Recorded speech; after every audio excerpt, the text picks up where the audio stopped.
Hello. Welcome to the Avanti Leadership Group's Voice of the Leader series. This is our inaugural video, so I'm really, really excited to be here with Kurt Richards, a very accomplished senior executive. So welcome, Kurt. And I Thanks. wonder if you could give us just a little bit of background on your career as a leader as we start. Thanks, Rita. Again, thanks for having me in the first video. I'm Kurt Richards, 30 years in technology. The last 20 years managed international organizations. Primarily, my primary role in life was managing the customer functions. So that included sales operations, customer support, all those activities that take place. My companies in size ranged from somewhere between 7 billion and 15, 16 billion dollars a year, 25,000 to 55,000 employees. And my last formal title was Executive Vice President of Worldwide Sales. Okay, wow, that's a lot of people that you managed, Kurt. You have an amazing experience in those 30 years. So let me ask you first, in your experience, what are the key things that you believe leaders do? Yeah, Rita, it's a topic that really probably doesn't get enough discussion. Certainly, we all have been enamored with the kickoff presentations of a very gracefully speaking CEO, and those are incredibly important steps to kicking off yearly objectives or long-term objectives. But as important are really two other things that I think don't get enough discussion. There has to be lots of discussion and dialogue to make sure all the functions that support that CEO are aligned to the short and long-term objectives. I won't spend time on that. That's a critical step that has to happen before to make sure that everybody's fully invested to getting to these stretch plans. And then I think the most important step is making sure that the functions below that CEO really take the time to develop a strong communication plan with a very set cadence that communicates to their functional teams. And certainly those objectives have to be aligned cross-functionally as well, because that encourages people to adapt and not question where we're going. Yes. So I think, leadership really is all about delivering long-term sustainable results. As much as we'd like to measure the ones we look back on as that shiny kickoff presentation, really none of our investors or our owners really care about that. What they care about is delivering sustainable results. Yes, of course. Very good. And that's so important today in today's global organizations as well. More than ever, we're asking leaders to manage teams and effectively lead those teams that have very different languages, very different cultural backgrounds. So that's also very challenging. And your large group of people that you manage, those were certainly worldwide, I'm guessing. Yeah. Wow. Okay. Fantastic. Can you tell us just a little bit about how you measure your leadership effectiveness or maybe communications effectiveness, since you mentioned pretty clearly that communications are a key part of leadership? Yeah, good question. So yeah, clearly, Rita, I think there are two or three different things that you have to look at. And I learned this particularly as I got in an international role, that you have to figure out a formal way to measure from a survey perspective.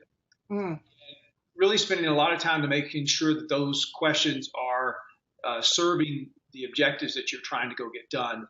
And, the frustrating thing about surveys is they move slow, but it also gives you a really good place for your employees to have a safe place to express exactly what they're thinking.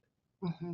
So that's clearly part of that has to be on a sustained basis. In the example of my last company, we had run the survey for more than 10 years. And you could see attributes that changed to where we were doing well on communications, where we were not doing so well.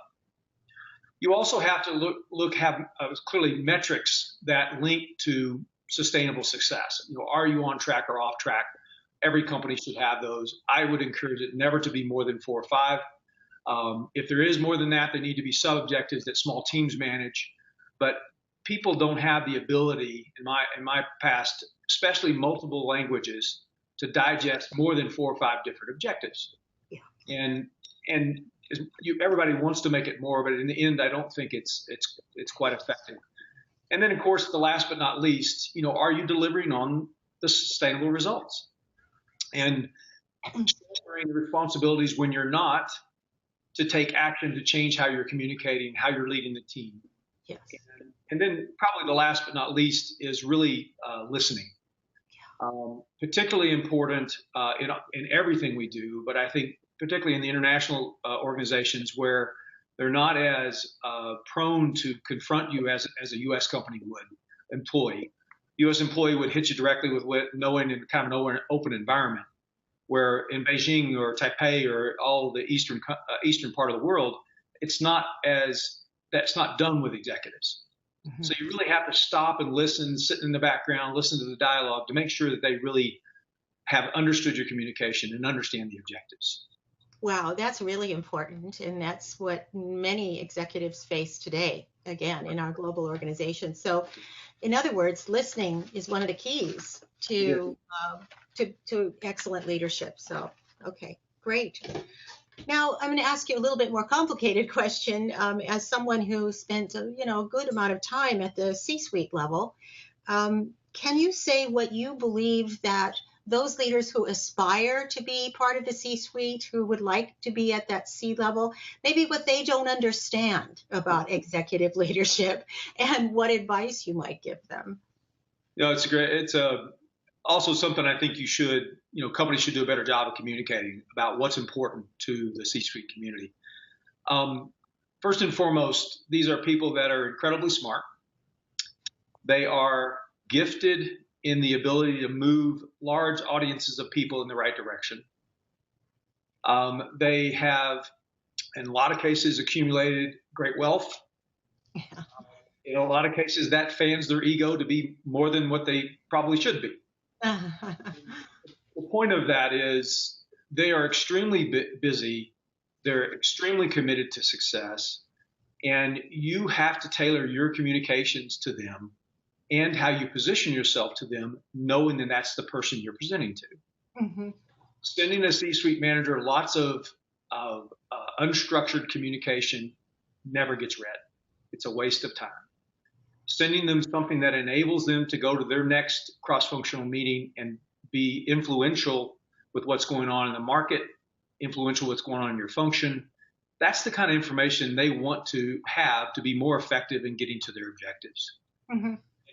The old adage of assume smart and keep the communications at that right level is the right thing to communicate to those people, and make sure what you're communicating is meaningful to what they're trying to go get done every day.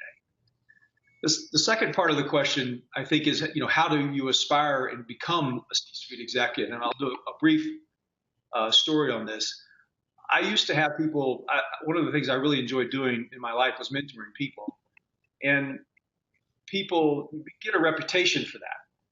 And people would come in my office and ask, "Can we sit together and map out my career plans?" The people that have ever worked for me in the last 30 years will laugh about this discussion because I talked about this all the time.